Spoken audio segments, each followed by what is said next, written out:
28 February ही फक्त तारीख नाही. हा तो दिवस आहे जेव्हा जगाने एका अद्भुत शक्तीचं दर्शन घेतलं. पण प्रश्न असा आहे, स्वामी आजही प्रकट होतात का? जर श्रद्धा असेल तर उत्तर आहे हो. ज्यांना ते फकीर वाटले त्यांचं नशीब बदलायला जास्त वेळ लागला नाही. प्रकट दिन म्हणजे स्वामींचा जन्मदिन नाही, तो श्रद्धेचा जन्म आहे. महाराष्ट्रातील अक्कलकोट, एक साधं गाव, पण त्या भूमीला पावन केलं एका दिव्य शक्तीनं. लोकांनी सुरुवातीला त्यांना साधा फकीर समजलं, पण जे जवळ गेले त्यांचं आयुष्य बदललं.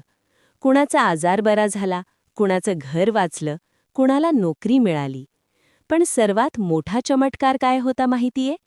भीती गेलेली आणि विश्वास जन्माला आलेला. भिऊ नकोस, मी तुझ्या पाठीशी आहे. याचा अर्थ संकट येणार नाही असा नाही. याचा अर्थ संकटात तू एकटा नाहीस. स्वामी कधीच म्हणाले नाहीत की आयुष्य सोपं असेल, पण त्यांनी हे नक्की सांगितलं, मी तुझ्या पाठीशी आहे. जेव्हा सगळे साथ सोडतात, जेव्हा निर्णय चुकतो, जेव्हा पैशाची, नोकरीची, आरोग्याची भीती वाटते, तेव्हा जी अदृश्य ताकद तुला आतून उभं करते, तीच स्वामींची कृपा असते. सांगली जिल्ह्यातील एक साधा कुटुंबवत्सल माणूस. छोटंसं दुकान होतं. अचानक मोठं कर्ज झालं. व्यवसाय बंद पडला. घरात तणाव, बँकेची नोटीस. रात्री झोप लागत नव्हती. एका दिवशी तो मंदिरात गेला. स्वामींच्या फोटोसमोर बसून फक्त एकच वाक्य म्हणाला, स्वामी, आता काहीच उरलं नाही. आणि त्याच क्षणी त्याला मनात एकच आवाज आला, भिऊ नकोस, मी तुझ्या पाठीशी आहे.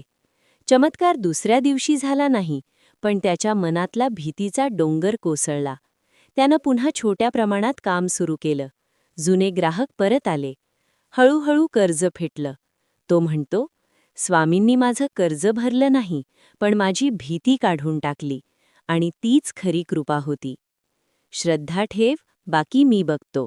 श्रद्धा म्हणजे अंधविश्वास नाही, श्रद्धा म्हणजे पूर्ण समर्पण. एक विद्यार्थी 3 वेळा परीक्षा नापास झाला. घरच्यांचा ताण, आत्मविश्वास संपलेला. तो रोज फक्त 5 मिनिटं नामजप करायचा, जय श्री स्वामी समर्थ. 4थ्या प्रयत्नात तो पास झाला. तो म्हणाला, स्वामींनी पेपर लिहिला नाही, पण मला हार मानू दिली नाही. आई-वडिलांचा सन्मान कर. स्वामींच्या कृपेचा सर्वात सोपा मार्ग. आई-वडिलांचा आदर. त्यांचा आशीर्वाद म्हणजे थेट स्वामींची कृपा. सकाळी लवकर उठून नामजप करा. गोड नैवेद्य अर्पण करा. गरजूंना अन्नदान करा. आई-वडिलांना नमस्कार करा.